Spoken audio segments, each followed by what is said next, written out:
Hey Hylians!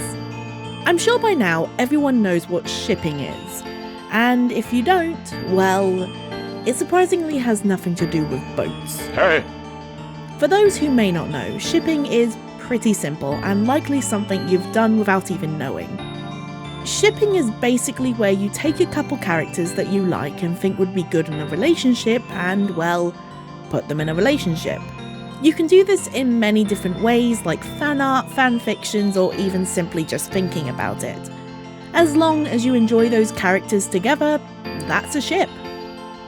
They can be canon relationships or between characters who don't even interact. As long as you like them together, they can work. And let's face it, the Zelda series is full of so many different unique characters, and so full of so many different ships. From classic ones to interesting ones. Recently I asked you all to give me some of your favourite Zelda ships for me to rate and give my thoughts on, and it's finally time to do so. I'll go through a number of different ships that you guys told me and rate them between 1 and 10. And just a reminder, this is my own personal opinion on these ships. There will be some popular ones that I don't like as much as others, and there will be some less popular ones that I may love. But if you agree or disagree with my ratings, please tell me your own in the comments below. It'll be nice to see what everyone thinks. And while you're at it, why not subscribe if you have not already, and give this video a like to tell me you're enjoying the content I make. Maybe even leave some more ships not mentioned in this video for me to look at later. And heads up, even though I mentioned canon ships, I won't be talking about couples like Yeto and Yetta and Anju and Cafe in this video, as there isn't too much to say on them. They're canon, they're cute, I like them.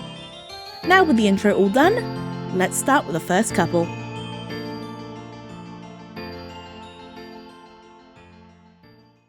There's probably no other ship better to start with than the one I got from most of you, which should come as no surprise, is Link and Zelda. With the two characters being together from the very start of the series and appearing in almost every game together, the classic hero and princess duo was no doubt going to become a favourite for many. Though, with the Zelda series taking place over so many games and with many Links and Zeldas being different from one another, this ship can get pretty interesting as not all heroes and princesses are alike, and not everyone likes every Zelda and Link ship. Overall, I'm a fan of this ship. It's cute and classic, but there are some I like more than others, and one iteration of this ship that I'm not really a fan of at all. When it comes to ones I like, I think the Zelda and Links in Spirit Tracks, Skyward Sword, Breath of the Wild, and Tears of the Kingdom are by far my favourites. They're very cute and have great chemistry throughout their games. But when it comes to Twilight Princess, I really don't like it. I know so many people do love these two together, but for me, I get zero connection between these two characters. And shipping them together for me would simply be because they're both attractive versions of the characters and look really nice together. So, Spirit Tracks, Skyward Sword, Breath of the Wild, and Tears of the Kingdom, Zelda and Link get 10 out of 10. Twilight Princess, Zelda and Link get 2 out of 10, and all other versions of this ship float around between 5 and 8 out of 10. But while I don't like Twilight Princess, Link and Zelda together, there is someone who I do like seeing being shipped with this Link and Zelda. It's Midna. Link and Midna for me is a great ship. The two are cute and we get to actually see them together and grow over the course of Twilight Princess. With Midna especially, starting out as sassy but closed off, and slowly growing to care more for the Hylians around her, there are many moments in the game where you can see how much she cares for Link, and many times where we can see Link stand up and care for her. Seriously, this ship is just so cute, and I must not be the only person who thinks that, as within the Twilight Princess manga, the writers even let the two kiss. Thank you! Midna and Link for me is a 10 out of 10 ship. As I said, I also do like the ship of Zelda and Midna. Sure, there isn't much between them in the game, Twilight Princess Zelda is sadly a bit of a plank of wood, but I do feel they would be good together. The Princess of Light and the Princess of Twilight ruling together. I really like it. 7 out of 10. Sticking with Twilight Princess, let's move from main characters to some side characters. Telma and Renaldo. These two characters are seen multiple times in the game and help Link at many different points.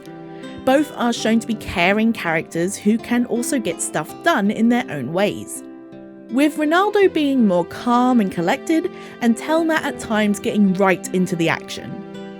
The two have also very clearly got some history. While it's not explored too much in the game, you can still tell that there is something there and that they've known each other for a long time. I give this one 8 out of 10. Another Twilight Princess ship recommended was Link and Hena.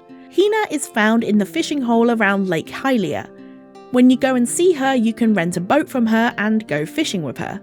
There's not too much to say on this one, but I honestly think this is quite a cute little ship, and it's a duo that I would not have put together myself. I can definitely see them going on little fishing dates together and Hena getting excited when Link catches something cool. 5 out of 10. Link and Ilia is a ship I have seen a lot over the years, and I've seen people both absolutely love seeing the two together or outright hate it. It's funny how divisive some people are on this ship, as it isn't necessarily a bad one. There is story that hints at the two maybe being interested in one another. So it's not bad, but to me personally, it's a little bland. Especially when comparing it to a Farm Girl and Link ship that will be turning up a little later in this video. 5 out of 10. It's fine, but not really for me. Moving over from Twilight Princess to Ocarina of Time, let's start with young Link and Saria. While I can see why people really like this one, I've always seen Saria as more of a sister or even a motherly figure to Link and the other Kokiri. So for me personally, it's not one that I'd ship, but as I can still see why others would ship them together if they view them differently from myself, I'll give it a 3 out of 10. One I can totally get on board with though is Link and Malon. I told you a farm girl and a hero would be getting together soon. I've always loved this ship, and the idea that Twilight Princess Link is a descendant of both of them, leading to why he knows Epona's song. Thinking of Ocarina of Time Link finally settling down to a calm life with Malon years after the events of his adventures just makes me smile. I think the two are so cute together and I would just love to see them together. 9 out of 10. Here's one you might not expect. Darunia and Ruto is a very interesting one. Both are sages and leaders of their people, and both have strong personalities. We have seen Zora pursue Hylians before, so it's interesting to wonder if a relationship with a Goron would also be something they'd strive for. They are also seen together in Hyrule Warriors, which does group the two together a little more, but I still don't think it would work between them. Maybe another Zora and another Goron could get together, but Darunia and Ruto, I think they'd clash. So while interesting, I'm going to say 3 out of 10. And for one last Ocarina of Time ship, let's bring Ganondorf into this, with Nabooru. We know Ganondorf is evil, and we know Nabooru is a sage, but enemies to lovers is always an interesting dynamic. Saying both are also important members of the Gerudo people, I can definitely see this ship maybe working out before the events of Ocarina of Time. The two growing up together and slowly ruling and controlling their people, only for Ganondorf to set the events of Ocarina of Time in motion and for Nabooru to eventually become a sage. I like this. 7 out of 10. Moving to Phantom Hourglass, we have Linebeck and Jolene. I love the dynamic for these two characters. You can already tell they have some kind of history together that only fell apart because of Linebeck. So after the events of Phantom Hourglass, I could see him apologising to her and the two travelling together in search of riches. Maybe Jolene could even teach Linebeck to use a sword so he can actually leave the boat and not fear getting attacked by another giant squid. I love these two together. 10 out of 10. Keeping with Phantom Hourglass, but also bringing Wind Waker into this, we have Link and Tetra. I know Tetra is technically Zelda, and so this is another Link and Zelda one, but Tetra is very different from many Zeldas, so we're doing it separately. I can see this going two ways. Either they become a really good duo and a really good couple that sail the seas until they find the land that becomes New Hyrule, or they just be friends, which I think would also be super cute. Either way, the two of them would have a really good dynamic together as they grew older, and I would just love to see these two again in a different stage of their life. This is also a ship that when I was younger I really liked, so it still has a special place in my heart. 7 out of 10. Going over to Four Swords, we have Vaati and Zelda. Villains with good characters is honestly not surprising to be so popular. From what I've seen with this ship, people either play Vaati off as either a suave character who sweeps Zelda off her feet, or some snarky edgy bad boy who Zelda just can't help but fall for. Two completely different characterizations. Adding to this ship though is the fact that in the game Vaati does kidnap Zelda in order to marry her, so maybe there's some Beauty and the Beast vibe for some people. I don't hate it, but it's not one of my favourites, and it's honestly one that I feel that my younger self would like a lot more than I do now. 3 out of 10. From A Link Between Worlds, we have Hilda and Ravio. This follows the Zelda and Link dynamic, obviously, but with the events of the game and the personalities of both characters, it makes it really interesting as the two don't always see eye to eye. There's a lot that could happen in the relationship between these two characters both before, during, and after the events of A Link Between Worlds, so I quite like it. 8 out of 10. Now, let's move over to Breath of the Wild and Age of Calamity. These games really sent Zelda shipping into overdrive, I feel. Let's start with Robbie and Purah. This is a couple that I heard from a lot of you. I can definitely see why a lot of you guys like these two mad scientists being a thing. But for me, I feel I can see them putting their work first before any romance. They're too concentrated on it and too focused on finding out brand new things about Sheikah tech and ancient technology. 6 out of 10. When it comes to Mipha and Link, we know Mipha was deeply in love with him, but we never really knew how Link felt back. We know the two also knew one another for years and did care a lot for one another, so there is a possibility that he did have feelings. But for me, I've never really liked this ship. Something about it never stuck with me like it did with other people. There's nothing wrong with it, just didn't really click with me. 4 out of 10. And moving over to the other sibling, we have Link and Sidon. And well, it might surprise you, but this one also never clicked with me like it has with so many other people.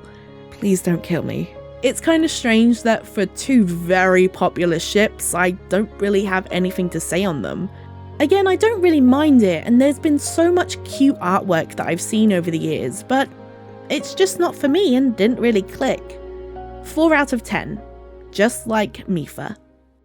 While in many games, Impa and Zelda is a ship I wouldn't even think about, when it comes to Hyrule Warriors, I honestly love it. In this game, the two seem to be very similar in age, and we get to see a lot of the two together in the game. Impa is seriously so dedicated to Zelda here, and seeing her interact with Sheik is also very entertaining. There is an obvious level of trust between the two of them, and I think the two are just so cute. The strong girlfriend and the soft girlfriend. It's adorable. 8 out of 10. Moving on to Skyward Sword, we have Ghirahim and Fi.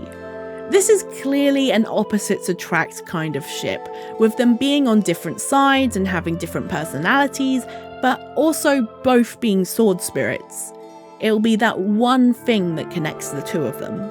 I do see, if anything though, with this ship, Ghirahim would flirt and he would only get a robotic, monotone, generic reply, which would end up being pretty funny. 4 out of 10.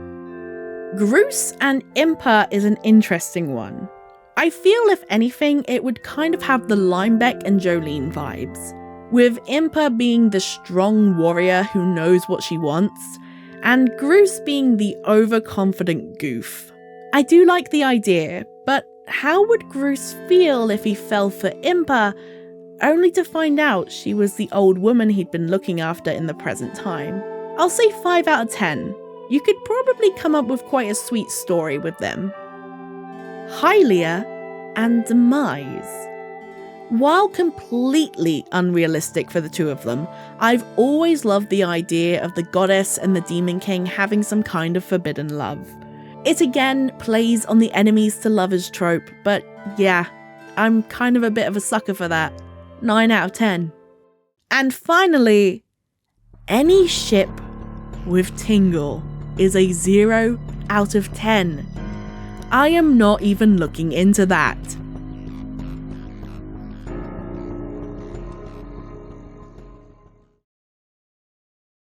And with that, it brings us to the end of today's video. Obviously, there are so many more ships in the Zelda series, so please tell me your favourites and others not mentioned here, because if I was going to cover more in this video, we could be here forever. But if I get enough replies and enough new ships, then I may make a part 2 to this at some point. It was fun and I've liked seeing all the recommendations from you guys. The good and the weird. Thank you all for watching today's video. If you're new around here and liked what you see, please subscribe. It's always very much appreciated. And if you enjoyed the video, please don't forget to like so I can see. It's super quick and easy. Thank you all again for watching today's video. I hope you've all enjoyed, and I'll see you all in the next video. Bye!